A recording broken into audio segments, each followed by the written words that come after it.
Okay, let's continue, shall we? Realistically, the only thing that's changed here is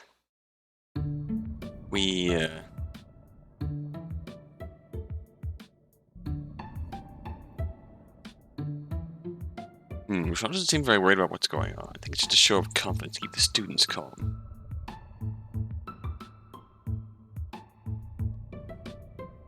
I think at this point we are, no more questions.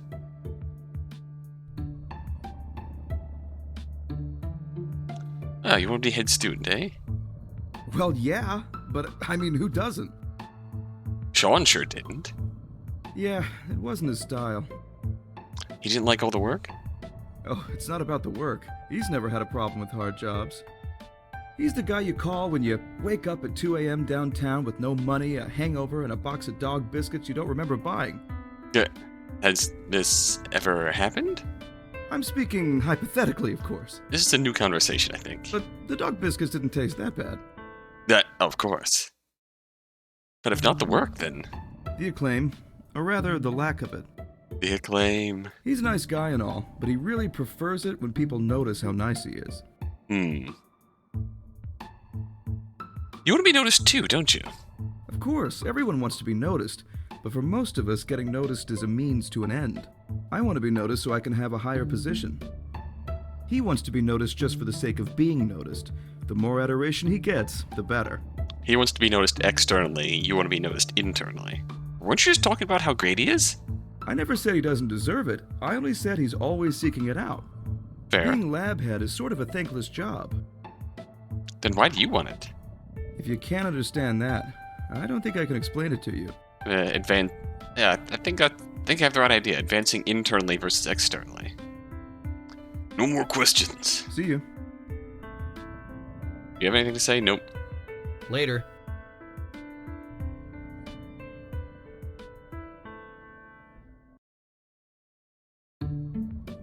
We did talk to Nathan.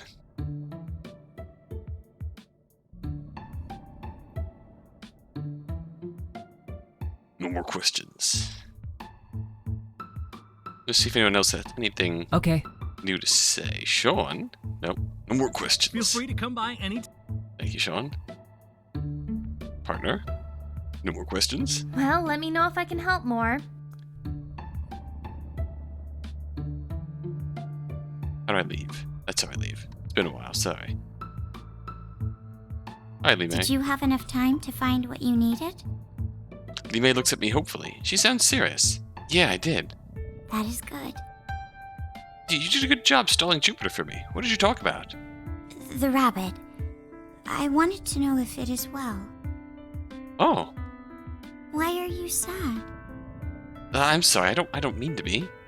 But it's sad to think that it's going to die, isn't it?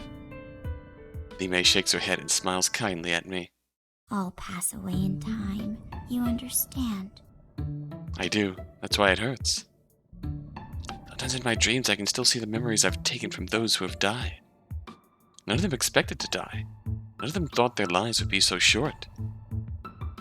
Lee May places a gentle hand on mine. None ever do. Oh. Did Jupiter say anything else? I think we've seen this before. Very. Very. No more questions. Okay. Do you have anything to say? Nope. No more questions.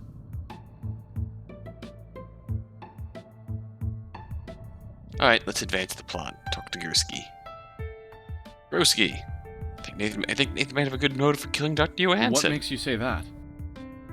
Well, I found this note in the printer. It's an expulsion notice. Nathan was going to be expelled?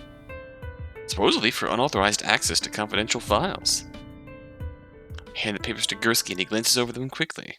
That's his student ID number on the second page. And how do you know this? Bit of...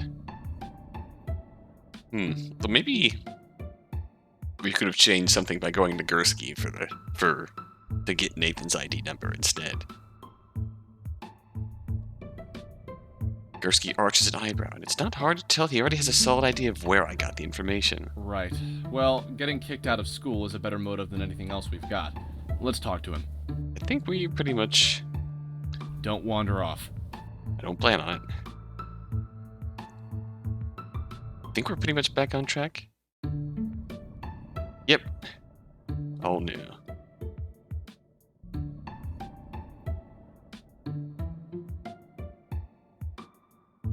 Talking to Aaron next.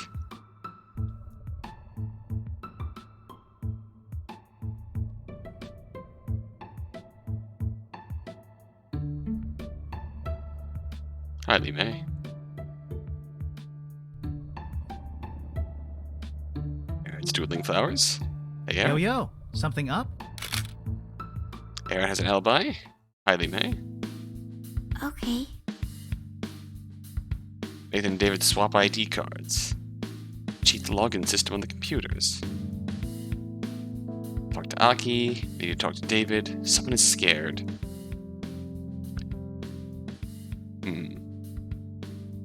Don't know what might have changed. You look determined. Something happened? Yes and no, but you're on the case now, officially. Finally! Why the change? We've hit a little bit of a dead end. Remember that ID number I found? Yeah, Nathan's, right? Yeah, except Nathan claimed someone else must have been using his card. He said it was probably Aaron. Aaron denied it, and he's got an alibi. He also said that Nathan and David used their cards interchangeably, so... So we've got evidence of a crime and no one to pin it on. Gursky says you and Naoki are supposed to interview David. Convenient. Well, it shouldn't take long for us to figure out what's up. Where is he? The library. Good. Aki's eyes close for a split second and she nods lightly. Let's get going then. The two of us move across the campus at a brisk pace, stopping outside the student lounge where Naoki waits Do you for have us. work? He looks pleased. Oh. Yep. Interrogation. Who? David, still trying to figure out the approach. What are we looking for? Found evidence that someone's been stealing information and selling it off to Edgewater's rival school, Western State. David is the, stealing test scores, right? Or test answers. Why don't we try a home invasion? Am I lifting? That's usually easier. Unless Khan wants to try? This feels suspiciously similar to... I have no idea what you're talking about. Besides, I have to go talk to Jupiter. Fair enough, but we'll teach you how to lift a wallet someday. Join us. You mean steal? Shouldn't you be interviewing Jupiter right now? Smugaki.jpg. Shouldn't you be interviewing David right now? Well, I would be if you weren't keeping me here talking to you. Fair enough. I wave Aki off with an exaggerated sigh. I'm going. I'll meet you guys outside the library, okay? See you there. Alright, let's go. That leaves Sean and Chance. Which one do you want? Sean! I suppose I should take responsibility for my assistant. Your what? Chance. Long story, don't ask. That's fine. You take Chance and we'll talk to Sean. Okay, now we're changing. Meet up at the fountain afterwards? Sure. We go from Sean to Nathan.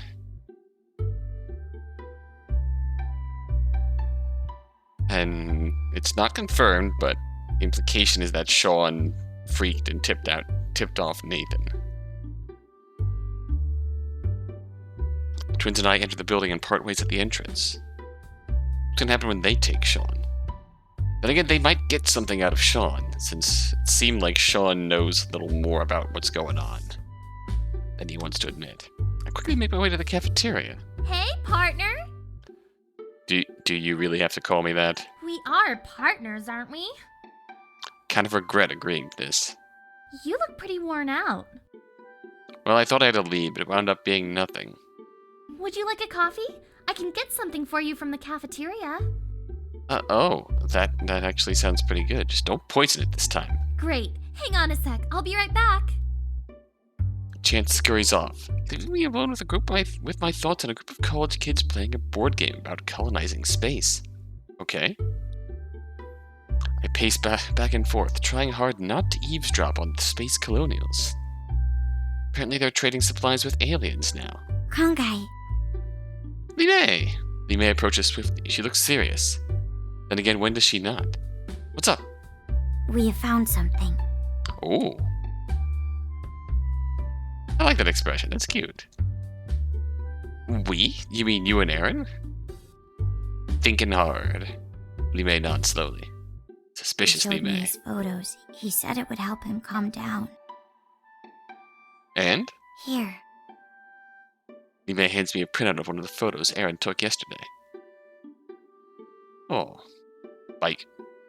Features Naoki and I mid-sentence, acting as a convenient frame for the bell tower. Whoa. A sleek blue bike is propped up against the brick wall of the bell tower. I don't remember seeing that when we found the body. Someone was there yesterday morning, right in the middle of our time window. Li Mei nods. That's one of the campus bikes, isn't it? Sean could tell you for sure. Chance pops up over my shoulder and smiles. Is that a clue? Maybe, I don't know. Try to hide the photo from her, but she's already seen enough. Let me see it! It's not fair to keep your assistant in the dark like that. Kangai, do you want me to kill her? Li Mei flinches slightly, but she makes no comment. If it's one of the campus bikes, Sean will know for sure. His family donated them after all. Let's go talk to him. Oh, yeah, that's a good idea. See? I told you having me around would be useful. The smug smile, Chance holds a paper cup. Holds out a paper coffee cup to me. Coffee and crime solving. I do it all. Okay. Li Mei frowns and lifts the coffee from Chance's hands before I can take it. Case first, drink later. Chance giggles. Okay. You don't have to be so bossy about it. Let's go find Sean. Sean! Chance marches purposely toward the student lounge, and I follow closely behind. As we leave, I take a quick glance over my shoulder. Li Mei is calmly pouring the coffee into the garbage can. You probably saved my butt, Li Mei. Thank you. Sean greets Chance with a light kiss on the cheek. Hey, you two. Getting along, I hope. Of course. We just had something to ask you. Seems like I'm in high demand. Haru and Kazaki were just here. Well, we probably have something different to ask. I hand Sean the photo. That's one of the bikes your family donated to the campus, right? Is there any way to figure out who was using it? Sean runs his fingers through his hair nervously. Not really. Sorry, dude. Are you sure there's nothing you can do to help? Even just a little hint is fine.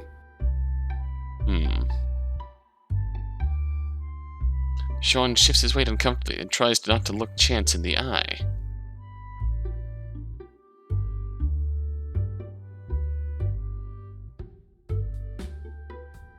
Are you sure? I mean...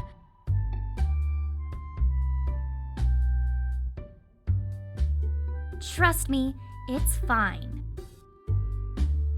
Well, it's kind of hard to tell, but I don't think this bike is one of ours. Not anymore, at least. Not anymore? The bikes at this school undergo a lot of abuse, so my family donates new bikes every few years. The old ones are sold to students at a heavily discounted rate. And this is one of the older bikes. Yes, this looks like it came from a fleet we retired 5 years ago. Whoever owns this must have bought it back then. But What's wrong?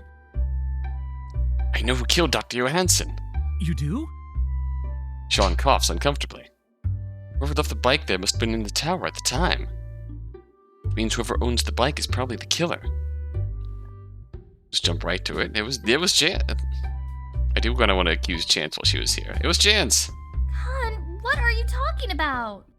You're the killer. Aaron says he saw your car right after he found the body. That's because I did drive by. I came here from work, but I realized I forgot my phone, so I turned around and went back. You can check the GPS on my phone and see. And even if I did drive past in my car, doesn't that mean I didn't use the bike? Right. Yeah. Fair enough. Nathan did it. Nathan, are you sure? He's the only one who's been at this school long enough. Only person who was around to buy a bike 5 years ago is him. Well, I guess that makes sense. But why would he do it? We'll ask him when we confront him about it. Then let's get going. Wait, both of us? Of course! The detective can't just leave the assistant behind when confronting the culprit. Besides, you don't even know where Nathan is right now. Bite my lip to hold back an unpleasant exclamation. She's right. Fine, where is he? At the lab. He always goes there to sleep after he teaches his class. I could have figured that out on my own. He leaves the building locked, so you'll need me to open the door for you. Oh, he does? Okay, let's just go. Chance pumps her fist in the air and cheers. Yay! This is going to be fun! I stride across the campus, trying hard to ignore Chance's chipper giggling. Pull my phone from my pocket and select Gursky's name from my contact list. This is a good idea. Ooh, who are you calling? No one, just sending a text to the police officer. Kind of a good idea to alert the police, don't you think? See, this would have saved our asses before. Irrespective of having Chance as our assistant. Chance tries to peek over my shoulder, but I pull away from her. Dash a few paces away from her and hurriedly type out, "It's Nathan, going to lab now." Chance is watching me closely and I suddenly feel very uneasy. Send a text and shove the phone back into my pocket before Chance can do anything else. So, let's keep going. Chance types in the code to the lab and opens the door for me. Listen, I told that detective to meet us here. Could you stay here to let him in? Sure thing, partner. Chance offers a cheerful salute. Right, I'm heading upstairs then. I race up the stairs slowly, trying not to make any sound. I think I can hear someone moving around upstairs, but it might just be my imagination. I open the door to the sleep study room and peer in. Nathan? The door slams against my head, which in turn slams against the wall. Ah! Nathan leaps out from behind the door, brandishing his light sword at me. His music is way too calm. I duck his first swing and grab for him, but he lightly steps out of my reach. How did you figure it out? He snarls at me, keeping me a sword's length away from him. The bike. What about it? You were in a hurry to meet Dr. Johansson, so you used your bike to get there. Aaron snapped a picture of it. He scowls and takes a few hurried steps down the hallway. What happened, Nathan? It was an accident, right? Nathan sneers. I pushed him. Just wanted to give him a little incentive, but he hit his head on the wall. And what, did that knock him out? Nathan looks sullen. I didn't expect him to be so delicate. Why destroy his body? Because he was still alive, and he wouldn't listen to reason. Sorta like you. A sudden burst of speed, Nathan turns and races down the hallway. Chance, Gursky! Dash after, hoping that someone else is around. Nathan bursts out the lab's back door and turns on me immediately. He swings wildly, but I duck his misplaced punch. This is markedly less effective with this calming music.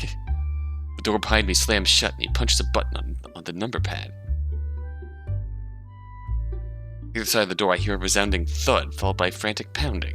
Kongai, what's going on? Oh shit. What'd you do? Don't blame me. It's not my fault the sensors don't work. He smirks. Nah, I'm being too modest. It really is my fault. I grab Nathan and push him up against the door. Open it! He rolls his eyes. Yeah, like I'm gonna do that. I can hear Detective Gursky and Chance conferring hurriedly. What is he talking about? The doors are always locked, but the sensors inside are supposed to unlock them anytime someone wants to leave. I yell over Nathan's shoulder. I don't suppose you can turn them back on? I think the computer in the lab controls it? Then let's get going. The voices on the other side of the door fade quickly. Nice call. Too bad I'll be gone by then. A sudden heave, Nathan twists from my grip. He offers me a mocking salute before turning and racing down the alleyway towards the street. I chase after him, but he quickly outpaces me. That's more than enough, don't you think? Aki! Aki strolls around the building. There we go, now it's more like it. Hands resting casually in her pockets. Nathan skids to a halt. Let me go. Oh, you know I can't do that. Nathan draws his sword and smashes the end against the wall. The glass shatters, relieving a pointed glass blade. He levels this fractured sword at Aki. Aki, no! I will kill you. No, you won't. Oh boy. Naoki appears from the street, placing himself squarely between Nathan and Aki. Oh no. My son, please. Nathan glares at him. What are you gonna do about it? He rushes Naoki and thrusts his sword at his neck! Naoki calmly sidesteps the attack, catches Nathan's sword in the arm in his hand, and spins him around. Nathan stumbles toward Aki. She skips back a few paces, hands still in her pockets. Why did you kill Dr. Johansson? Nathan steadies himself and aims his sword at her again. He was gonna destroy all his research! Houghton's death spooked him, and he decided to back out like a coward! Oh, really? That's why he came back. He wanted to get rid of it all. With a ferocious growl, he dashed towards her, sword at the ready. She ducks his thrust, and his sword finds nothing but empty air. Is that all? That smirk. Love it. She kicks his legs and he trips over her. He rolls on the ground and springs back to the feet. Of course not. But a kid like you wouldn't understand. Maybe. Maybe not. Try me. Aki jogs backwards and leaps lightly behind Naoki. You're a smart guy, Nathan. You know the concept of fight or flight? Of course I do! Nathan practically spits the words at her. Aki beams at him as if he just offered some freshly baked cookies. Which one are you, Nathan? Fight or flight? She cocks her head to the side. What do you think, Naoki? I don't know, Aki. He was trying to run away when we found him. Naoki's voice is steady, almost teasing. Good point, Naoki. So why isn't he running now? Aki nods the path behind Nathan, leading directly to the street. Nathan doesn't even bother to turn. I think it's because we challenged him, Aki. Oh, Naoki, he can't stand the idea of losing. You're onto something there. Shut up! Both of you! No. Oh, the double smirk. I love them. Nathan tightens the grip on his sword and his eyes dart back and forth as if he can't pick which one he wants to impale first. With a wild scream, Nathan raises his sword and charges towards them.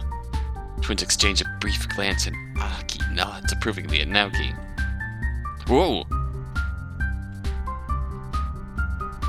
Naoki darts forward and wraps his fingers around Nathan's wrist. With a quick, decisive twist, he wrests the sword from Nathan's hand and tosses it to Aki. Nathan retaliates with a punch, but Naoki pushes his fist aside with a practiced swipe. With a well-placed kick from Naoki, Nathan doubles over and falls to his knees. Holy shit, these guys are good.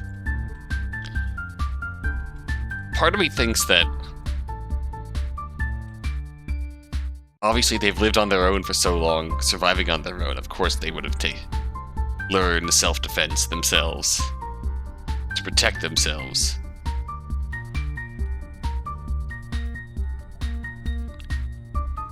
Being on their own, constantly on the run.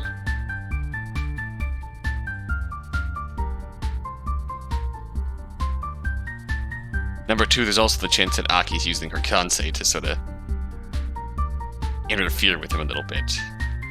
But hey, that's just a part of this. That's just a part of self-defense, right? It's not fair! He screams at Naoki, his voice laced with hatred. The door behind me bursts open. Looks like Chance fixed it. Detective Gursky races past me, pulls Nathan to his feet, and snaps a pair of handcuffs onto him before he can protest. Nathan doesn't even bother to fight back. His eyes show a mixture of defeat and rage. Good of you to join us. Aki smirks. Gursky rolls his eyes, but I can tell he's smiling. You really should have run when you had the chance, Nathan. Aki crosses her arms and leans casually against the wall. Then you could have had at least 10 more seconds of freedom before we caught you. It's not fair! Nathan screams viciously. His face has lost all trace of compassion. It's almost as if something broke inside of him. Yes, I think you mentioned that already. Care to elaborate? Johansson picked that woman over me. That woman? Jupiter?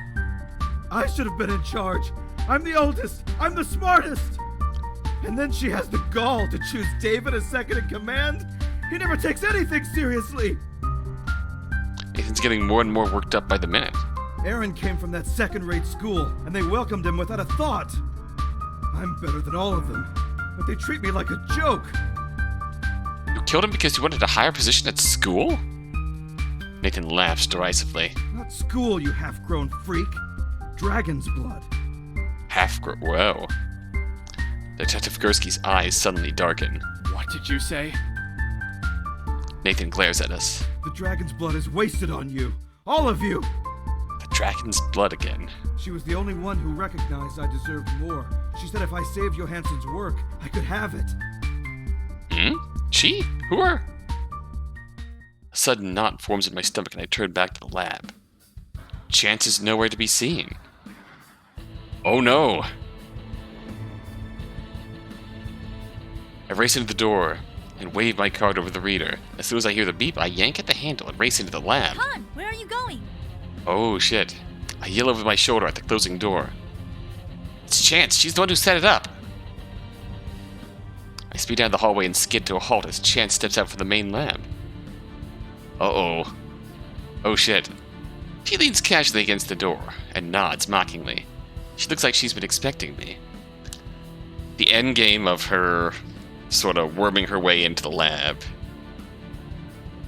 Worming her way through everyone involved in the lab.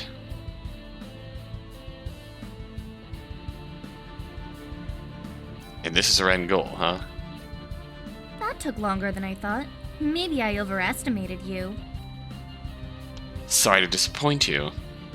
You should be. Do you have any idea what a bore it is to babysit you? Who are you? You know, I wanted to kill you from the start. I probably would have if you had gotten too close. Correct. But Apparently you're important, so now I have to keep you alive. Nathan would have gutted you if I gave him the chance. you can be arrested for conspiracy, you know. If you can catch me. And if you're wondering about your friends, they can't get in. Their cards have expired already. There may have been a little typo in the database when Sean issued them. What is dragon's blood? It's your blood, darling. Although I suppose yours would technically be tiger's blood. Oh, what? Why does Nathan want it? All these questions! I think you already know the answer, but you're just too afraid to say it. After all, you gave it to your sister all those years ago. It must have been quite a shock for her to wake up with a new ability like that. What? So, Kansei is carried through blood? Oh, but you can't blame yourself for everything that happened after that. That was her choice. Chance flicks a crumpled sheet of paper at me and it bounces along the ground harmlessly. Until next time. Chance turns and strides toward the front door. Wait! I race forward and grab her wrist. Don't touch me. Oh. Her eyes darken and a sudden searing pain races through my fingertips and through my body. Let out a scream as my mind clouds over with pain. I stumble back and collapse on the ground. My body convulses as I attempt to regain control of my muscles. Is that her, Kansei? Sean, hello! All I can do is watch Chance stroll away from me as I lie helpless on the ground. Car pulls up and she opens the door. Sean is sitting in the driver's seat. Glances at me with an air of cool disinterest. Oh shit. Chance steps into the car and slams the door shut, leaving me to watch them disappear down the street. The Sean heel turn, it was all fake all along! Holy shit.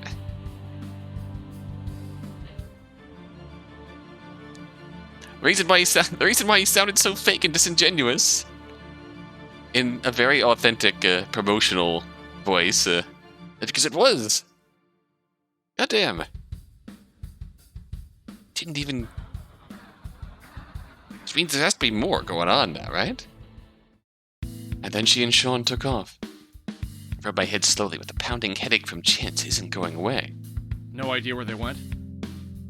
Barely had any idea where I was. What if she did really hurt? Please, try to relax. What do you think I'm doing?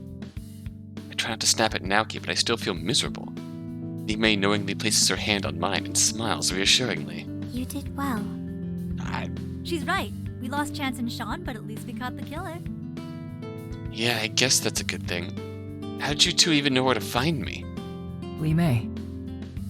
Oh, She came to us after you and Chance went off together. If not for her, Nathan would be long gone by now.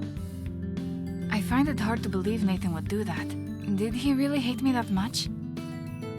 Jupiter sighs and shakes her head. If I had just known. Maybe if I had chosen him instead of David.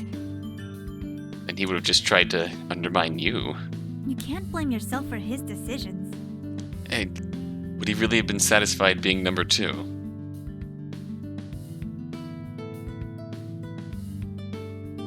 At least we have a lead to follow now. That's right. We still didn't manage to collect Johansson's old research. Oh, I can help you with that. Oh? Really? Jupiter walks to the computer and types in a few lines. What did you need? Nathan said something about dragon's blood. Do you know what that is? Jupiter nods and her fingers fly across the keyboard. As far as I know, Dr. Johansson didn't get much further than a few odd notes, but they might be useful. And Chance said tiger's blood, too. Specific to us. You sure you can give this to us? Aren't they classified or something? In Dr. Johansson's absence, I'm qualified to give the government anything I deem pertinent. That includes this. Oh? Jupiter holds out a USB drive to Aki, but Detective Gursky snatches it from her. Ah! Technically, I'm the only government employee here. Oh, boo. Oh, Miko, that's mean. You'd be required to turn it in to me anyway. I'm just saving you the trouble. I mean, can't you just let us have a little look-see first? You're an enemy of fun, you know that? Call it what you want. Gursky pockets the drive before Aki can protest anymore. Well, if there's anything else I can do for you, just let me know. I do have one strange request. Ask. Your rabbit. The one Lee May caught the other night. Can we have it? I suppose it would do no harm. We're likely to be disbanded and sent to work with other people now. Why do you want it? I guess everything that happened these past few days got me thinking. I figure if I can extend a life, even for a little bit, that's a good thing. Jupiter sighs. Noble indeed, but it's not always that simple. Maybe not, but this time it is. Jupiter unlocks the cage and lifts the rabbit out. Lee May accepts it with open arms. Thank you. Aww. Alright, kids, I'm glad we all had great fun, but it's time to go home. Well, there's still one more thing. Oh? I held up the crumpled paper that Chance tossed at me. A flyer for a resort? Don't tell me you need a break from this relaxing job, Con. Cute, but no. Have a closer look. Naoki leans forward and reads the flyer's cheery message. Come to Yamazaki Ryokan, famous for its hauntings. Oh? Ghost game? Ghost game? You're kidding. You know this place, Miko? No, but Kongai does. Oh? It's the place where we solved our first case. So this is an invitation? It is, and I'm going to accept it. Aki grins and pats me on the back. Alright then, next stop, Yamazaki Ryokan. Alright. What are all of these? Yeah, there's our last background.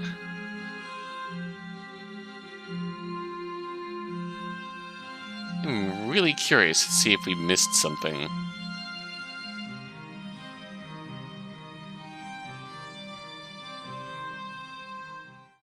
We still have one music track we missed?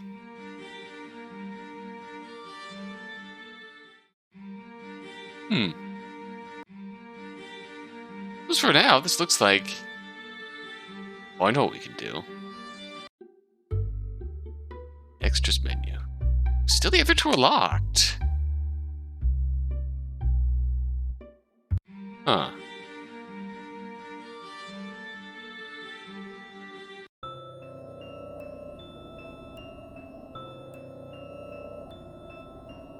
I still feel like we're missing something.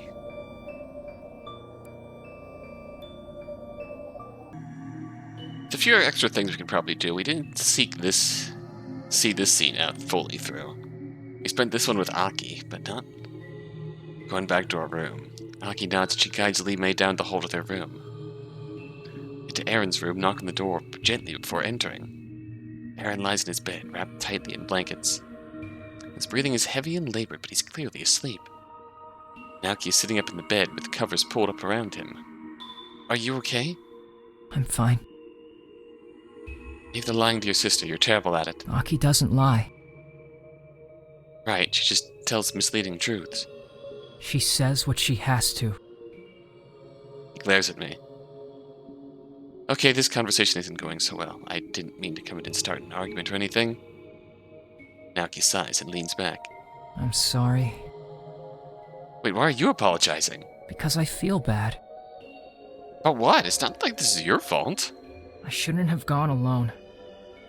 What happened anyway?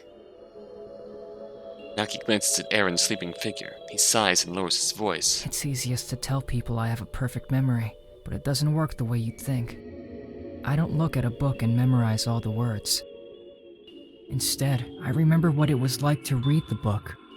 I remember the way each page turn feels, the warmth of the room, and what I think and feel as I read it. I memorize all of my experiences, and they stay in my mind forever, as clear as the day I first experienced them. He draws his knees up under his chin. I won't just remember what happened today. I'll relive it all. The smell of the blood, pounding of my heart. It's a part of me that I'll never be able to erase. Pauses to take a shaky breath. It sort of pounds inside my head every day, as if I'm still experiencing it. It takes a little time for me to get used to it, but I'll live. I'm sorry, I didn't know. It's okay, I didn't expect you to. He forces a smile. Besides, I've had worse. That doesn't make me feel any better at all. In fact, I think that makes me feel worse. Naoki laughs sadly. That's why Aki tries to keep me away from anything too traumatic. I just didn't want to inconvenience her. Not an inconvenience. I can't say this, but it's not an inconvenience if she loves you. I know, but it won't stop me from feeling guilty about it. Listen, dude, I don't know what you've been through, or the sort of baggage you've got. It's obvious Aki cares about you. If you keep feeling guilty about it, then you're pushing her away. It's like saying you don't want her to love you. That's a little harsh, but... But that's not true at all. And don't think of yourself as a burden. Find a way to pay her back. Take care of her, too. Make it an equal relationship. He smiles sadly. He's probably had this thought himself countless times. I know if I stay like this, it'll be harder on both of us. I just... Don't know how? He sighs and puts his hand to his head. I'm sorry. I don't know if I can stay up much longer. Is it okay if I get some rest? Oh, sure. Aki's back. He, looks... He smiles a very weak smile. A weary smile. We've weathered worse. Yeah, he said the same thing. I don't think that makes things any better. Do you have a moment to talk about what happened earlier? He really means a lot to you, doesn't he? He's my little brother. I'd raise the world to the ground if I knew it would keep him safe. She sighs. I hope I don't sound crazy. It's kind of a protective older sibling thing. I know, I'm the same. Aki regards me with a curious glint in her eye. You? I had a sister. Her expression softens. Oh, I'm sorry. You don't have to apologize, it's not your fault. What was she like, if you don't mind my asking? This is the first place we really got about this. We grew up in the same foster home. We weren't related by blood, but it didn't matter. I paused for a moment to pick my words. I haven't spoken about her in so long. She got sick a lot, so she didn't spend much time with the other kids. This how something blood transfusion sick sister gave her a kansei? I'm not exactly a social person, and that's what we were discovering in that flashback at the start of the game. She's discovering her kansei after getting a blood transfusion from Kangai to help treat her sickness. I smirk. Like you couldn't tell. I had a guess. I avoided the others as much as I could, but she wouldn't leave me alone. She always tried to make me happy, and I hated it. Aki raises an eyebrow. Hey, don't judge. Sometimes you just want to be angry at the world for no reason. She never gave up on me, though. I still don't know why she'd care about someone like me. Maybe she felt a kinship because neither of us knew who our parents were. Maybe the other kids were too loud for her. All I know is that she was family. She always saw the positive side of things. I was a real pessimist back then. Unlike now. I laugh ruefully. I was worse back then, if you can believe that. I used to have these terrible mood swings. She never understood, but that didn't change the fact that she loved me. She'd argue about everything and stand up for each other when the other kids tried to pick fights. Everyone else thought it was weird. We used to have these daydreams where our parents would show up one day, discover we really were related. We'd laugh at everyone for doubting us. I'd tug at a strand of my hair. I even dyed my hair to match hers. Wanted to look the same. Oh, you're a natural blonde? Still do, once a year, on her birthday. I shake my head. That explains the roots. It sounds so stupid when I say it out loud. It doesn't sound stupid at all. You wanted to connect. There's nothing wrong with that. But it was a fantasy, a child's dream. You still love her. That's not a fantasy. Family isn't about blood or hair color. You're her brother. I was her brother. You still are. But she's gone. If a mother passes away, her children are still her children. You're still her brother. Aki states it so simply. I'm at a loss as to how to respond. She straightens up and brushes off a bit of imaginary dust from her shirt. Come on. What? Older siblings unite? She offers me her hand. I laugh and grasp her hand in mine. Older siblings unite. Sure. Older siblings unite. Two of us stare at the ceiling for a few silent moments before Aki breaks the silence. You can ask, you know. What? About today. Looks like your first time having a blood reaction. I think we're caught up now. An interesting point that we might have not seen before. Kansei tend to be emotionally stressful. The greater the stress, the more white hair. In case you didn't notice. She laughs and curls a lock of her white hair around her finger. So you got that white hair from your Kansei? Well... Oops. Well, not exactly. I absorbed all of this from Naoki. Absorbed? I can project the thoughts of anyone I touch, but I can also choose which thoughts I project. I can amplify some and filter out others. Whenever Naoki's memories overwhelm him, I hold his hand and filter his thoughts. Oh wow, you were really taking on his burden. I strengthen the good memories and mute the bad ones. In doing so, you undergo the same stress he does. It's a small price to pay. She inspects the white strands of her hair entwined around her fingers. Lately, I've been doing it for Lee Mei, too. She's in a lot of turmoil, but she's working through it. Aki extends her hand towards me. I can do it for you, too. I shake my head. No, I'd rather not burden you anymore. It's an offer, not a burden. Run my fingers through my hair. Maybe after I get some white hair of my own. Aki shrugs. It's your choice. She stands and stretches. Go to sleep, Con. I get the feeling that tomorrow's going to be a rough day. We declined the offer this time. You don't have to tell me twice. Oh. Called my sleeping bag and shut my eyes. My dreams are filled with frantic memories. I see police rushing into the room. My sisters are both crying. Both. There's blood on my hands and my point of view keeps jumping erratically around the room. Whoa! I see police rushing into the room. My sisters are both crying. There's blood on my hands and my point of view keeps jumping erratically around the room. Blood reaction. Who am I? What am I looking at? It must be just the shock or the adrenaline. I try to shut my eyes even tighter, but the images won't go away. I'm seeing the room through his eyes. These final moments of fear and panic are his. I wake in a panic. The memories of the time my brother died have jolted me out of my sleep. I sigh and hold my head in my hands, trying to push away the thoughts. Something in the back of my mind keeps pushing itself forward. And against the wall and stare at the ceiling, listening to the sound of Aaron's labored snores mixed with Naoki's soft breathing. The sound of life. The sound I hated in that crowded house that I missed so dearly after it faded away. Take a deep breath and exhale slowly. What I've been through, what I've done still tear at me, but it's comforting to know I'm not alone. Naoki survived all this time. Lee Mei manages to stand up under it somehow. I can do it too. I will do it. Strengthened by my new resolve, I allowed myself to fade back into my nightly battle. Morning comes with a piercing phone ring, and time back to business. Wow, that was... I did not expect to be that much extra to discuss here. Wow. I think that was legitimately our first real glimpse at Khan's family in all this. Since this all comes back to Khan and Tiger's blood. Interesting, our first real glimpse of it. Aki said you guys had a rough time with your father. That's putting it lightly.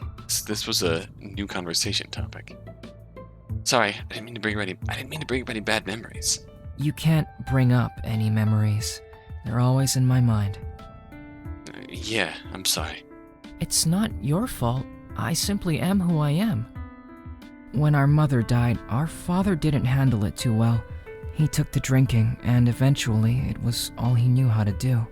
All that pent-up rage of his had to go somewhere. And you bore the brunt of it. I did, at least until Aki discovered her kansei. She wasn't strong enough to stop him, but she managed to redirect his anger. Redirect it? To whom?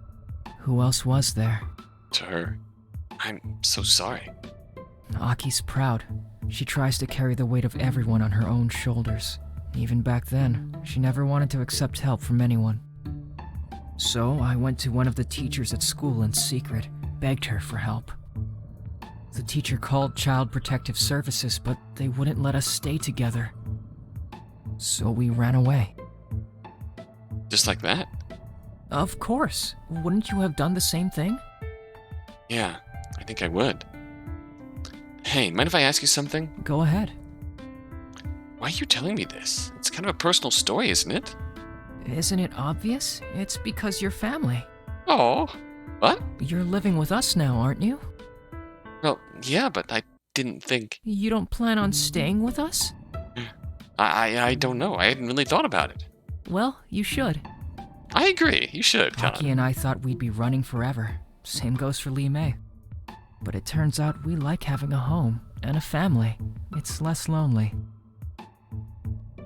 Oh. That's like the same story Chance gave me. But what was I expecting, really? I have to confess, this one makes a lot more sense. This is just for talking to Chance before Jupiter, I suppose. No more questions. You know where to find me. Slight variation in this conversation based on the difference in our conversation with Aki. Aki says you try to handle too much on your own. I think he's worried about you. What does that even mean? I'm fine. It means that if you try to shoulder everything else's burden, but you never share yours with us. Just look at your hair. If you keep filtering our kansei, you'll have more white than Naoki soon. So? So it's not healthy, okay? Naoki and Lee may have you to lean on, but who do you have? Khan, I think you're misunderstanding. Look at Naoki. He's a genius. He can master anything he looks at. Lee Mei is practically psychic, and the way she fights... At the most, I can push people in a direction. I'm so far behind. Oops, sorry. Aki pauses. It looks like she wants to say something, but she's not sure if she should. Khan, you took over that man's body. That's not... She shakes her head. Even with blood contact, I can't tell someone else what to do. But you just took over. You're amazing too. But when I look at these amazing things you guys can do, I see how much it tears at you. How hard it is to stand up under the weight of it. But I can make it go away. Just for a little bit, I can help. Can't I help? Not saying not to help. Just saying your brother is worried you're trying to do too much on your own. He's worried about you. So am I. Then what would you have me do? Leave you to deal with the pain of your kansei alone? Why not just trust us to help you once in a while? Including you? I don't know, maybe. I mean, I'm stuck with you guys for a while, right? You make it sound so dire. You want to help so much? Get back to work on this case. That I can do. Oh, it's still a really heartfelt conversation with her that I love. We can talk to Gursky about the note without going to Aki and getting the number first. Found this note cute in the printer. What is it? Kinda hard to tell. I mean, the first part is pretty self-explanatory. Dr. Johansson was going to expel someone for unauthorized access to confidential information. I'm not really sure who, though. Supposedly the list of numbers on the second page means something. Access times. Huh? For the computer here. The times listed refer to when someone logs in, and the number after that identifies the user. So we know who the note is for. Well, we would if we knew whose ID this is. Do you think you could convince the school office to look it up for you? Doubt they let someone like me look at student records. But if I asked, it would be a different story. Exactly. Well, it's the only lead we've got. Let's give it a go. Do you know where the administration office is? It's okay for you to leave? My assignment is a little different from the other officers. My first priority is finding the murderer. Thank you, Schultz. I think Sean mentioned all the main offices being at the university center. I'll look into it as soon as I can. No more questions. Huh.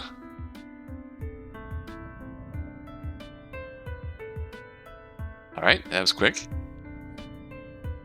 Anything on the... So, get anything on the note? Yes, actually. I took it to the school office, and they ran it. The student ID belongs to Nathan Holm. He's one of the grad students working on Dr. Johansson's current project. Where is he now? In the library, I think. Let's go speak with him. Sure thing, meet you there. Alright. Move through this, no questions here. Talk to Aaron. After Nathan throws Aaron under the bus. Pretty sure not accepting Chance's fake alibi means you lock yourself out of making Chance your quote-unquote assistant, which means you're locked into the bad ending. Oh, hi. We can talk to Lee May still. Snip, snap. Now, spread love to Aki. Oh, well, we found out Dr. Johansson caught someone stealing information. Whoever did this used Nathan's card to log onto the system each time. But when confronted about it, Nathan denied it and possibly pointed the finger at someone else? Wow, it's almost like you're psychic. Now that's just crazy talk. So, what's the job? Talk to David, see if he's the one. Aaron says that Nathan and David swap ID cards all the time. Convenient. And here we go. Sean?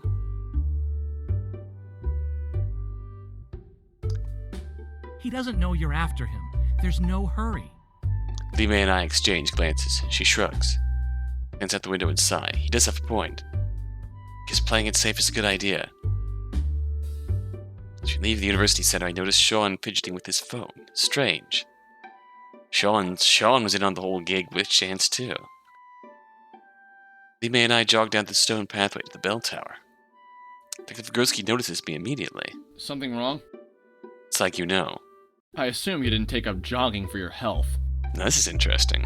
How's this going to play out? That's fair. So what's up? Went through some of Aaron's photos and found something. It's Nathan. Turns out David was covering for him, but his alibi is shot now. Sean says he's always at the lab at this time of the day. Good work. Let's bring him in. We take off across the campus and Lee May quickly pulls ahead of us. As she approaches the lab, I hear steps slow and I notice a worried look in her eyes. Strange twisting in my stomach. Something doesn't feel right. He's in there. Worst ending? Upstairs, yeah.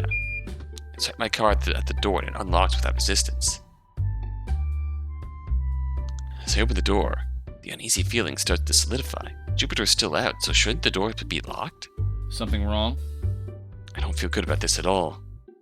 Make way up the staircase carefully, listening for any signs of movement. Nothing. Are you sure he's here? Sean was pretty certain. He may freezes and totters on the steps for a moment. Suddenly my stomach begins to churn and my heart starts racing. Ooh! My knees buckle, but I grab for the railing and pull myself up. No. Drag myself to the steps and throw the door open. Whoa! Nathan lies strewn across the couch, his lifeless eyes grazing at the band walls across from him. His skin has turned a strange hue of blue and his eyes look bloodshot. Detective Gursky squats beside the body and places his fingers on Nathan's neck. Dead. Very recently. He frowns. There's a puncture wound on his neck. Someone poisoned him. I reach out tentatively, but Gursky grabs my hand. What are you doing? Oh, frowns and coughs. I'm going to search the building to see if anyone is here. If you get any fingerprints on the body, I will not save you. He sighs, stands, and turns around. Did he just... No time to dwell on that. I touch the body with the back of my hand, and Nathan's final memory floods into me. Heart is pounding, but it hurts. My chest feels tight, and I can't breathe. I'm sweating. Everything is so cold. Vision is starting to blur, but I can make out a slender figure standing over me. I stare at the person's face and her features slowly come into focus. Hello, you. Chance. She approaches me and kneels next to the couch. Chance leans over to me and whispers gently in my ear. Sorry, Nathan. You didn't make the cut. At least you'll be good for passing along a message. I know you're listening, Tiger. It was fun, but you'll have to be faster next time. Well, she giggles. We'll see you there. I gasp and open my eyes. Whoa! What's wrong? It was Chance. She killed him. Gursky nods, not bothering to question how I know this. But how did she know we were on to Nathan? The only other person who knew was Sean. Thought is cut off shortly with my phone vibrating. I snatch it up and look on the screen. It's a message from Maki. You saw Chance and Sean drive off in a hurry. What's going on? You're kidding. I shove the phone in my back pocket with a sigh. What's going on? Maki says Sean and Chance just left campus. Then they are working together. Well. He sighs and rubs the side of his head. Can't catch up to them now. He scans the body again and pauses when he sees Nathan's clenched fist. Hang on. Pulls a pen from his pocket and pokes Nathan's hand. Nathan's fist uncurls to reveal a crumpled card covered with brightly colored print. Ooh. The card falls from Nathan's hand and rolls around the ground, coming to a rest at Li Mei's feet. She kneels beside it and picks it up. I glance at Detective Gursky, but he doesn't seem concerned by her touching it. It's a flyer. To what? She holds it up. Yamazaki Ryokan. That resort up north? Isn't that... Yes, that's where we solved our first case. Do you think someone's leaving a message for you? It's more than that. It's an invitation. I sigh, going to accept it. Ooh, it's the bad end, where we still get the link to the sequel. Nice. Wow, I did not expect that to change up as much as it did. That's cool.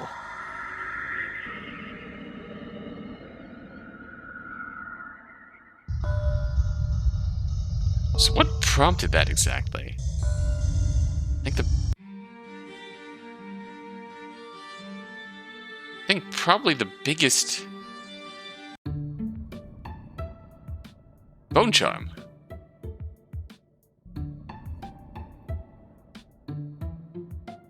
No more questions. Oh, phone charm. Oh, that's cute. So how do you get the last extra? This feels like a wrong thing to say, but you can't keep relying on her, you know? Of course I know that. I try to do everything I can to make up for it. I want to be good for her too, you know? I wish she could rely on me. I want to be stronger, but I'm not. Nothing says you can't change. Don't think I'm not trying. I can't stay like this forever. I have to be stronger for her sake and mine. He smiles sadly. I know if I stay like this, it'll be harder on both of us. He sighs and puts his hand to his head. I'm sorry. I don't know if I can stay up much longer. Is it? Yep, rest time. Probably won't change much, but... Well, there's definitely a whole row of CGs here. You didn't have before. Nathan dies. Chance is evil. Interesting. Which means you have one more row of... We have bad end, good end. So what's the last three? Try and figure that out. Yeah, she only asks you to be an assistant if you took her alibi. No thanks, I don't really need an assistant. Besides, we don't have a mystery. You said yourself it was an accident. I still think it would be fun to investigate. Nothing fun about someone dying, accident or not. Just trying to lighten the mood. You really are a sourpuss. Fair enough. Oh, now this is different. If we refuse Chance's offer to be teammates, things change again. Besides, I have to go talk to Jupiter. Oh? We'll go with you. What? Are you sure? Why not? We're a team, right? Besides, Naoki's good at detecting lies. It might be useful. We can talk to David later. Fine, I guess it couldn't hurt. Let's make this quick. If you say so. Race you! Not that quick. Aki drops into a flat run before I can process her challenge. Again? Naoki takes chase and I begrudgingly follow. The twins outdistance me easily, but I force myself to keep running. As soon as Aki reaches the door, she spins around and waves her card at me teasingly. Keep up, con guy! Naoki leaps past her and waves his card at the reader.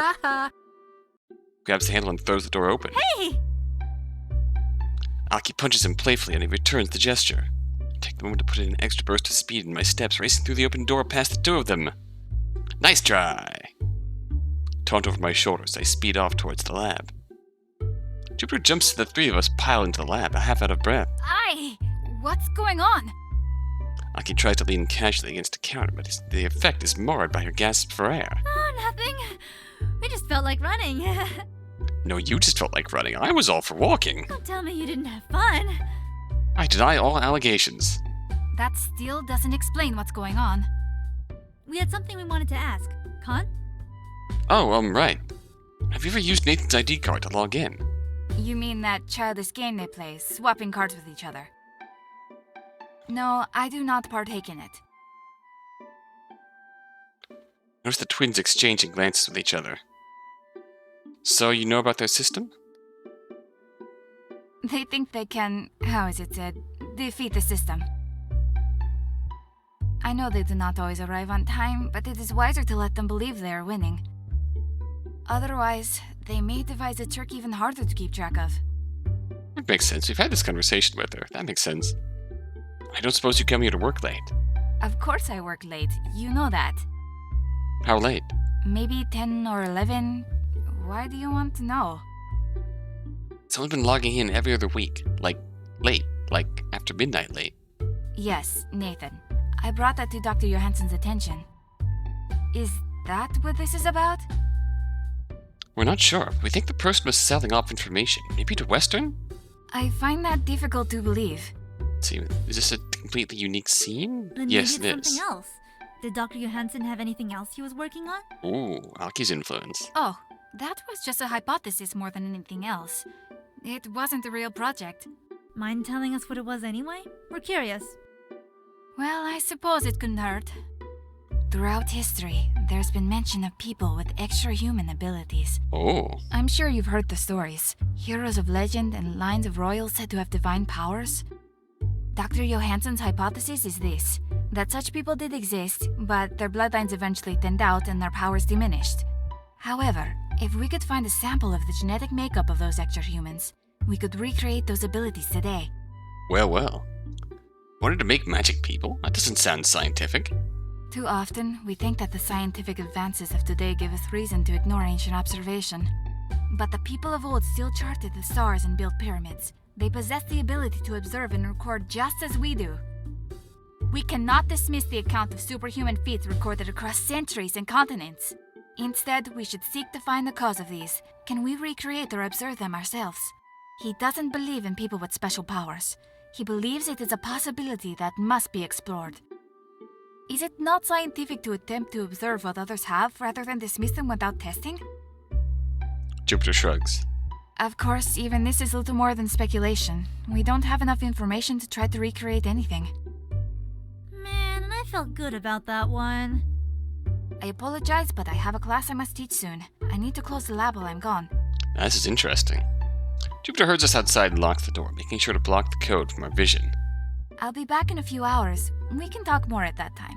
That's an interesting development. Well, David next then? Sure. Aki moves quickly across the campus while Naoki and I hurry to keep up. We arrive at the library and Aki motions for us to be quiet. David is still at one of the tables, but Nathan is nowhere to be seen. Aki leans in and whispers in my ear. $20 says I can get him to talk without using my conce once. You're on. How can I even verify that? She blinks, surprised. You can't tell when I'm using it? Your sensitivity is lower than I thought. Shockingly, I don't spend a lot of time honing my ability to experience depth. Next time then. She skips past me and calls out to David. Hey, David! Where's Nathan? Yo, Haru. He's out teaching a class. Something I've got to do in a few. If you want something, make it fast. Oh, well, if you're in a hurry, that's not a problem. Aki points at one of the nearby shelves. I just need you to help me find something. You mean like a book? I guess I can help. As soon as Aki leads David to the shelf, Naoki hurries to the table and begins to rifle through David's bag. It's potentially the least smooth thing I've ever seen him do. Hey! Uh-oh, busted. David marches towards Naoki, fists clenched. What are you doing? Naoki jerks back, accidentally spilling the contents of David's bag across the floor. Looking for something? No, of course not. I just tripped. Well, smooth. Yeah, right. You were trying to take my stuff. Quite smooth. Aki places a hand on David's shoulder and pulls him back. It was just an accident. Yeah. Twins are handling this with all the grace of a duck doing the tango. What's wrong with them? David spins on Aki. Nice try. You were trying to distract me while he stole my stuff. I told you, it was just an accident.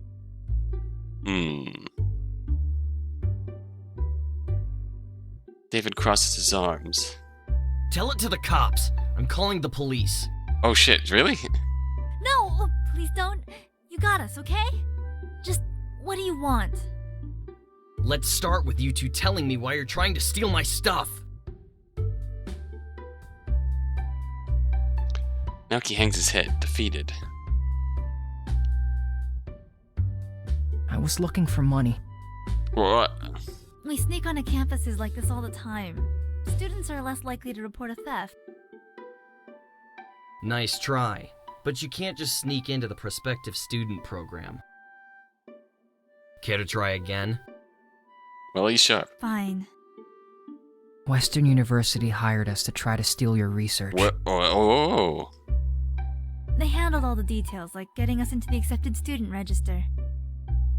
So you wanted to steal my notes? Your ID card, actually. We were planning to sneak into the lab later on. Those guys at Western are even more desperate than I thought. You go back to whoever hired you and tell them not to bother. They'll never get their hands on our research. We're really sorry. It was just a job. No hard feelings, you know? Is there anything we can do to pretend this never happened? I don't know. That's a pretty big secret to keep. But I'm feeling generous, so 2,000 should be enough. Goddamn. Naoki lets out a low whistle. Wow, he really is in it for the money, isn't he? I wonder what would happen if we told Jupiter that he's willing to take part in a cover-up for some cash. What? You wouldn't! Uno reverse card. If you tell her anything, I'll tell that cop you tried to steal from me. It won't do you any good. We work with him. What? But... We're not from Western. There's been a leak and Dr. Johansson asked us to look into it. What sort of leak? Someone's been sneaking into the lab late at night and logging in using Nathan's ID card. Dr. Johansson was afraid that this person was selling off information to Western. What are you talking about? He knows that was... David stops mid-sentence. Knows what? Nothing. Uh-oh. I'd like to remind you that you were willing to accept a bribe from a rival school. You're gonna tell us what we want to know, son. Fine. It was me. What? I'm the one who used Nathan's card. We switch off cards every day. So every other week, I'd sneak out while Aaron was away at his card game. But I was only selling test answers to my students. Oh. Wouldn't have called that one, actually.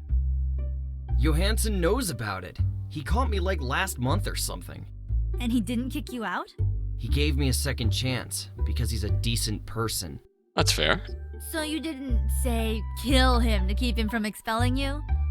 Are you jagging? Who kills a guy over something like that? Someone with a lot You've to got to be lose. pretty messed up to kill someone like Dr. Johansson. Anyway, I've really got to get to class. Am I free to go, or are you going to keep blaming me for stuff? We couldn't keep you here if we wanted. Then I'm out. Well, that went well? It did, didn't it? Not to question your methods or anything, but what was all that nonsense about you guys selling stuff to Western? Just testing to see if he was the rat or not. If he had been selling information to Western, he would have been protective of his territory. Instead of telling Western that it's useless, he would have ordered us to back off. But he didn't. He was offended at the very notion of selling Edgewater secrets. So he's loyal, he's just in it for money for a very different reason. By making him think he caught us, we gave him the higher ground. We were at his mercy, so to speak. And thus, he was willing to make himself vulnerable by demanding a bribe because he thought he had leverage. Fell right into your trap. Oh, well, I guess that works. But we just eliminated our most plausible motive. What are we going to do now? We'll just have to go over everything again. Maybe we'll see something different now that we know what we know. We don't have many options. Nathan, David, and Jupiter are all somewhere teaching. Then we'll start with who we have. Lee May's going to talk to Aaron. That leaves Sean and Chance. Which one do you want? I suppose I should take responsibility for my assistant. Your what? Chance. Long story, don't ask. That's fine. You take Chance and we'll take Sean. Meet up at the fountain afterwards? Sure. Twins and I enter the building and part ways at the entrance. We quickly make our way to the cafeteria. Hey, partner. You did it. Okay, so arrested. Things didn't really change. Huh, so that's not the gap. Drat, what am I missing? Changed a few things. Mainly, we told Jupiter that Johansson probably died this time, so... He has some old notes on it if you're interested. They're from his private collection, but it should be fine. Of course, even this is little more than speculation. Ah, yes, this is the dragon's blood. He has some old notes on it if you're interested. They're from his private collection, but it should be fine. She's letting us in here. Possibly because we told her he's dead? Before anyone can respond, the door bursts open and Detective Gursky strides in. He looks angry. That's enough. What? I'm sorry, officer. I didn't mean to do anything wrong. What are you doing here? Wondering the same of you. I thought I told you to talk to David. We were going to. We just wanted to help Con out. We may have found a lead. Dr. Johansson had another project he was working on. Just because the guy's dead doesn't mean you can poke around in his stuff. There's no harm in it. He always wanted his work made public when he passed away. He hoped that someone else would be able to pick it up where he left off. So it's fine. You're not even supposed to be here! Gursky turns and forcefully herds us toward the hallway. I'm taking you off this case. Oh shit. Why? Because you're not listening to me.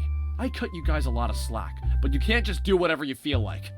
You're clearly not taking your work seriously, and I'm sending you back home right now. Jesus. Gursky motions for Jupiter to leave. Everyone out. That includes you. But I have work to do. And I'm declaring this a crime scene. He didn't die here. But some of his work is here, and you've already said it might be evidence. It was a mistake for me to let it get this far. Detective Gursky turns to Jupiter. I'm afraid I'm going to have to ask you to lock down the building. Jesus. I can do that, but do you really think this is necessary? He's really reacting strongly to this research. I'm not taking any risks. Jupiter leads us out the front door, pausing to flip a tiny switch in the door's frame before she exits. Thank you, Miss Celadon. I'm sorry to take you from your work like this, but I promise it won't be long. As for the rest of you, go home. But... No arguments. Get Lee May and go straight back to the apartment. Aki glares at him. I'll tell Schultz about this. I don't care. Just go home. Fine! Good luck solving this on your own. Aki stalks off and Naoki follows her. After her. The final confused glance over my shoulder, I follow suit. I feel Detective Gursky's angry gaze boring into my back as we leave. Near the main road, Aki slows to a halt. I want to go back. Are you kidding? Gursky's gonna be waiting right there. Then we sneak in through the side. Isn't the door locked? Then we find a way around it. Oh yeah? Like what? Like her. Aki casually points around my shoulder. I turn around to see Lee May. That was quick. We need to get inside. Think you can handle it? Lee May scans the building and nods once. Aki grins. I knew we could count on you. We follow Lee May to the side of the biology building. Why are we here? Lee May points to the fire escape. What, really? It's a good choice. The fire escape isn't locked by the security system because it needs to be opened no matter what the circumstances are. Lee May sizes up the ladder on the side of the building. Looks like the ladder's rusted in places. With a graceful leap, Limei grabs the bottom rung of the ladder and pulls it. Groans for a brief moment before sliding down with an unhappy squeal. Whoa. Limei climbs the ladder swiftly and pauses in front of the door. Still got a lock of some sort, doesn't it? Sure, there's a manual one, but it shouldn't be a problem. Really? Limei curls her fingers into the space between the door and the frame and gives the door a sharp tug. The door swings open suddenly with the sound of a harsh metallic snap. Is there something you guys aren't telling me? Probably. Aki nods at Limei. See you at the back door. Limei nods and slips into the building silently. What just happened? She opened the door, obviously. Let's go. I follow Aki and Naoki to the lab's back door. Aki glances around quickly before effecting a casual pose. He turns to me and frowns. Don't look so suspicious. Well, we're kind of breaking in after Gursky told us not to. He's our handler, not our boss. Besides, aren't you even a little bit curious about what all the secrecy has been about? Well, You have to admit, it is rather suspicious. He's stopping us from doing our job. it is quite suspicious. I don't want to admit he's right, but Gursky's attitude during this case has me on edge too. Door swings open and Limei pokes her head out. Good work. Aki grabs the door's handle and she swings it open with a flourish. Alright, let's move fast. It won't take long for Miko to notice we're here. 4 of us hurry to the lab, and Aki grabs the laptop sitting on the counter. Bingo, she's still logged in. Isn't that a security risk? There are so many locks on the outside, sometimes people get complacent about locking up what's inside. She grins. Especially if I distract them on the way out. You were planning to look at these files all this time. I didn't know if I'd get the chance, but I figured it couldn't hurt to prepare for the option. Sometimes you scare me. I know. Aki scrolls through the files quickly, looking for something that might catch her eye. See anything? Wait, there! What? Point to one of the folders. That one called Dragon's Blood. It's the only other old project listed under Johansson's name. Aki double-clicks on the folder and a list of files flashes onto the screen. The 4 of us crowd around the computer as Aki opens the first file. A project designed to unlock latent potential? That's what Dr. Johansson was talking about. Looks like it was more than a hypothesis. He didn't tell Jupiter the whole story. He's got dated records of the Dragon Emperor of China granting psychic abilities to others as a reward. Wow. It involved some sort of blood transfer, but the powers were unreliable. No 2 people would develop the same ability. Kansei really is blood carried. If they still had his blood today, imagine what they could do with it. I think that's exactly what they were aiming for. I'm just noticing the white streaks in both of their hair, and now knowing the significance that means to them. Stress. Free them. Naoki's eyes dart back and forth across the screen. They were trying to replicate Dragon's Blood? I've seen these before. Where? The card that Kongai took from Mr. Otten's house had the same formulas, although Mr. Otten had more on his. But that proves this was Otten's project. We found it! It was more than talk. They actually tried to do it. Did they ever manage to recreate this Dragon's Blood? Doesn't look like it, but... Naoki catches his breath and his hand falls limp. What's wrong? They were looking into alternative solutions. Oh no. Namely, altering people to produce children with dragon's The blood. experiment with the mothers and the kids. Synthetic didn't work, so they looked for a way to make it naturally. The first study was a failure. Of the 20 men they worked with, none had children who exhibited any traits of dragon's blood. Most of them passed away years later, all from causes eventually linked to the study. But in those years, they tried again. With women. Naoki swallows and shakes his head. The women they experimented on lost their ability to bear children completely. How did you know? Marissa was researching it when we met. She said one of the women... What are you doing in here? Figursky stands at the doorway. I can't tell if he's angry or scared. He strides across the room and reaches for Aki's shoulder. I told you that you're off the case. Aki pulls away from him. But we found Johansson's old research. This could be the key we need to find the killer. It's not important anymore. Naoki, close the computer and leave now. Dr. Figursky's voice is laced with anger. He's definitely not in the mood to deliberate. To debate, but Naoki sits frozen at the computer. Chie. Eh? Naoki's voice is barely a whisper, breathes in slowly and his chest shudders. Chie Mizutani. Oh? Aki spins around to face her brother.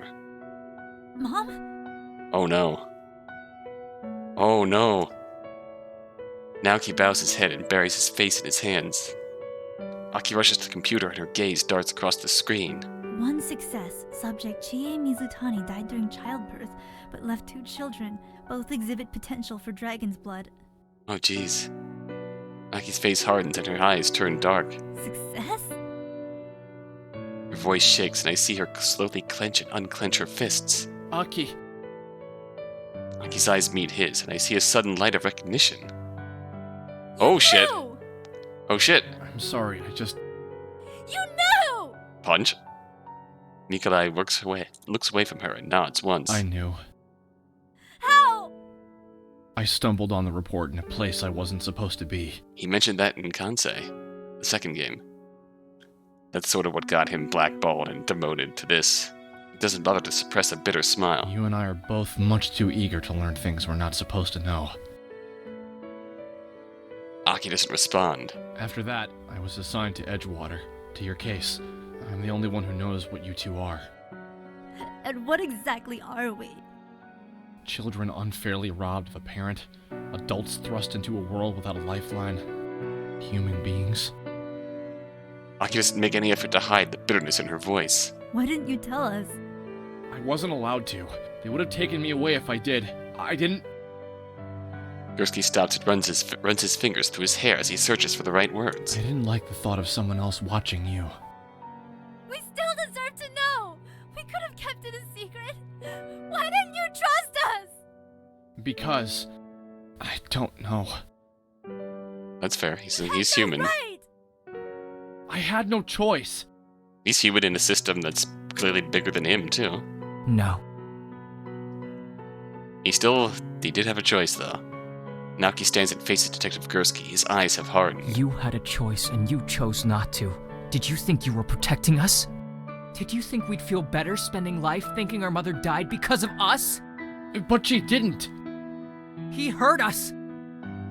Naoki lets out a scream and his face twists up in a mixture of fury and guilt. He hurt us and we thought we deserved it. Oh, Jesus. Yeah, that literally there's... Mother died in childbirth, dad blamed them, abused them, scarred them mentally, and they blame themselves too. His body shakes and he takes a deep breath to steady his voice. I did nothing because I thought I deserved it. Aki exhales slowly and looks Gursky in the eye. Leave. I can't let you stay here. Gursky takes a step towards Aki, but Lee Mei intercepts. No. Please, I can explain. And now's really not the time. I stand beside Lee Mei and look Gursky in the eyes. I'm gonna make it worse if you stay. Frustrated scowl, Detective Gursky turns and walks to the doorway. Pauses at the door and whispers under his breath. It wasn't supposed to happen this way. As soon as he shuts the door, Aki's hands relax. A series of red marks appear on the palm of her hand, perfectly matching the curve of her nails. Lee Mei and I stand, unmoving. Neither of us is sure what to say.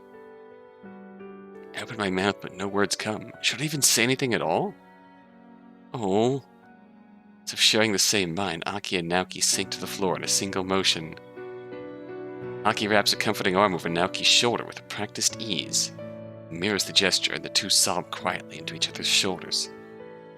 In the harsh glare of the artificial lighting, they look more real and honest than I've ever seen them. Girl forced to grow up too soon, desperately trying to protect the innocence of a boy plagued by demons. Brother and sister lost in an ocean, only the other to cling to. Something I understand. Oh. I kneel beside them and place a hand on each of their shoulders. And Lee Mei. Lee Mei joins me and touches each of them gently on the back. You're not alone anymore. Neither responds, but they don't have to. We all understand. 4 of us stay on the cold floor, silent but together. Broken but not alone. Oh.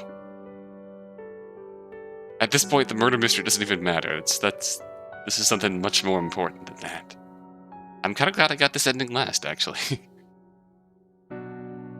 Wow.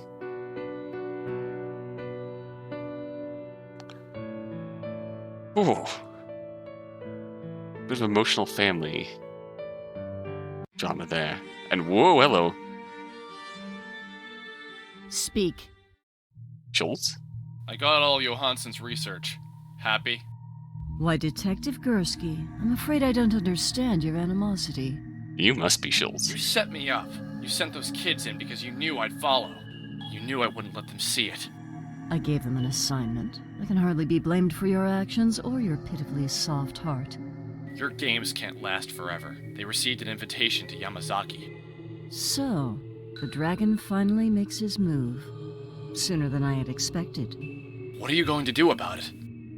Let it play out, of course. I think it's time for the tiger and the dragon to meet. Well.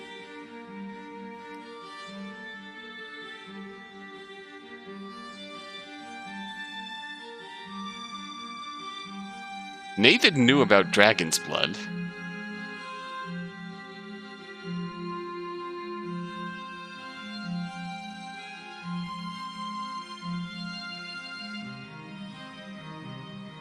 Ooh, sketches. Nathan knew about dragon's blood. But Chance knew about that we're actually the tiger. There's the gang. Turn of Chance. Khan thinking and brooding. Aki being Aki.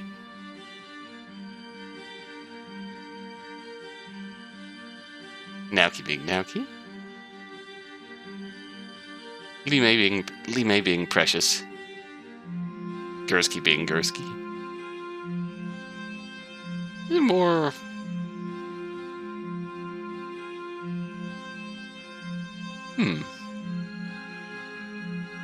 And this is... I think that's probably my favorite CG that we've seen. It's just, wow. The siblings being a lovely pair. I love the badass pose in the bottom left here. Oh, Glass's picture. Lee May and the rabbit. There's the gang, Mr. Glass, Laser Sword, Miss Kill You, and Mr. Aid and abet in killing you.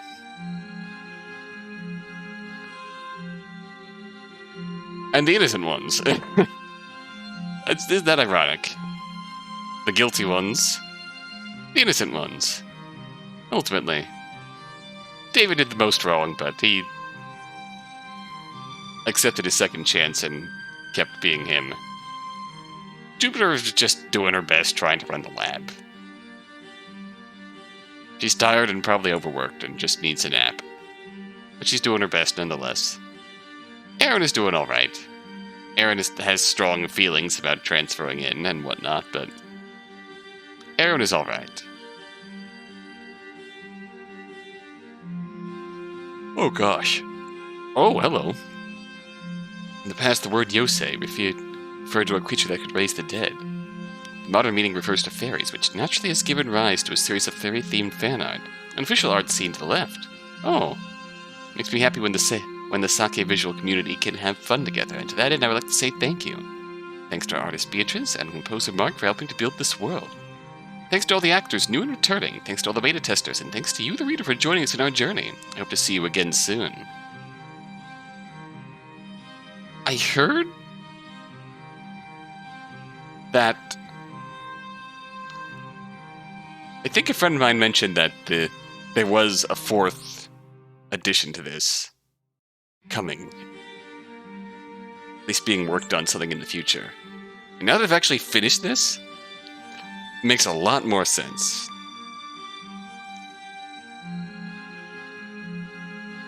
When we finished the first ending, we had Nathan outed as the murderer.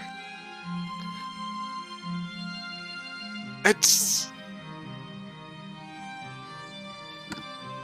yeah, nothing...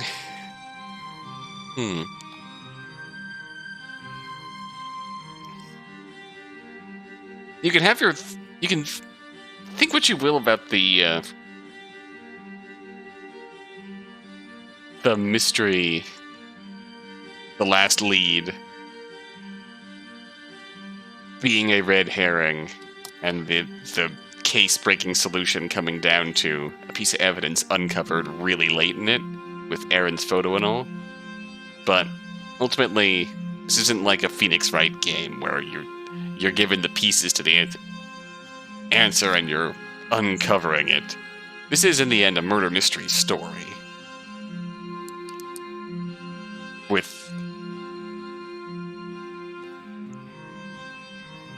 I do have to say, honestly, that this is probably... I didn't expect there to be so many variations. I thought there was just going to be...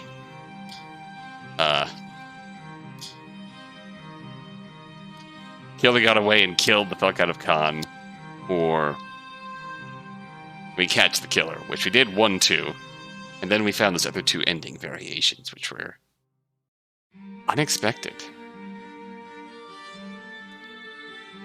I was really interested in how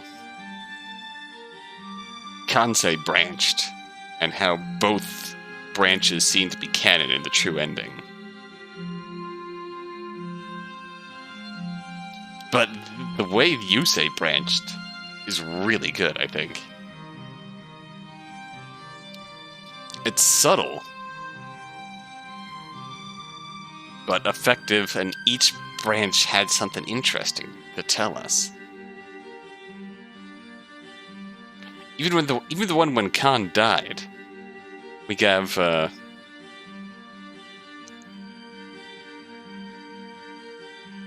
Li Mei's robot hand, and possibly more robot parts, possibly being responsible for her super strength and prowess.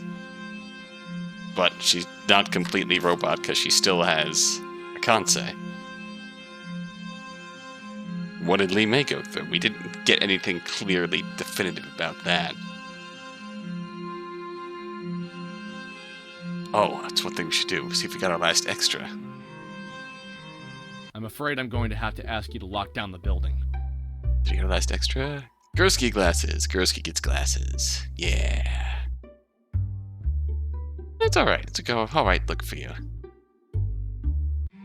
Li Mei's glasses are still the best.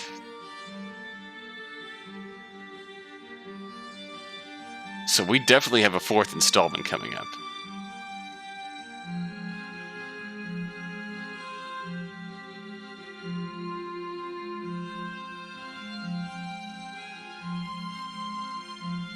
And it feels like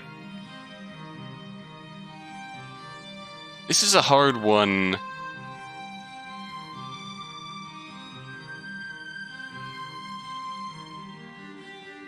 to figure out what the canon route's going to be.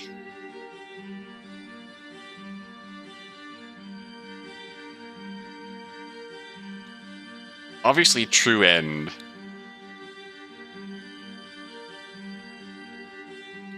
with Chance and Sean outed as being involved. Mention of the tiger instead of the dragon's blood. The invitation to the haunted resort. That's obviously the most canon. And Nathan arrested.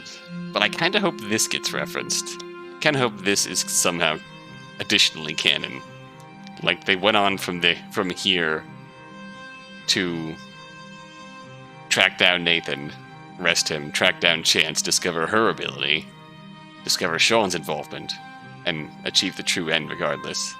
Because this was too emotional and good to not just leave as a hanging branch leading into the next installment. Wow, that was a lot more to that than I expected. We've been going for an hour and a half, and what I was initially going to cut off after a half hour, getting the true ending. But so much more. More than I expected. But now we're going to sign off from Yousei and move on to something else. since I'm pretty sure the 4th game is still in the works. What this something else will be remains to be seen, but until next time, until then, thanks for watching.